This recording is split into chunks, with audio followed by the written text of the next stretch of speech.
built this kingdom with my bare hands.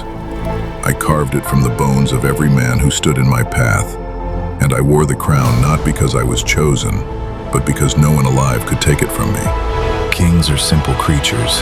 They understand steel and blood and the weight of a crown on their brow, but they do not understand the darkness that moves beneath the stone, the ancient power that was here long before any throne was carved.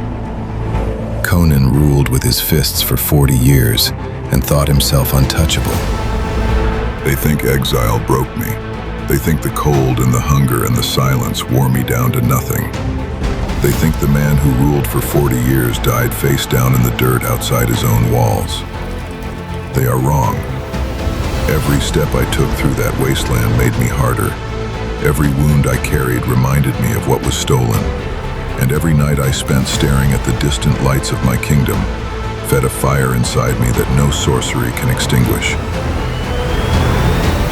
I have fought alone since the day my village burned.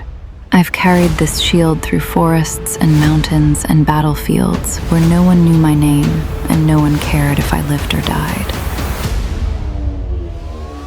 I was born in chains. I was raised in a cage. I was thrown into the arena before I was old enough to hold a sword and told to kill or be killed.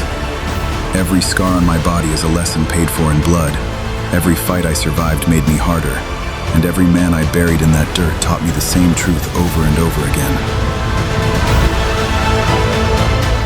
I was a slave before I was a warrior. I was a warrior before I was a king. And I will be a warrior long after the crown turns to dust. Zalthan sits on my throne and thinks he has won. Dragon wears the serpent on his chest and thinks loyalty is something you can sell.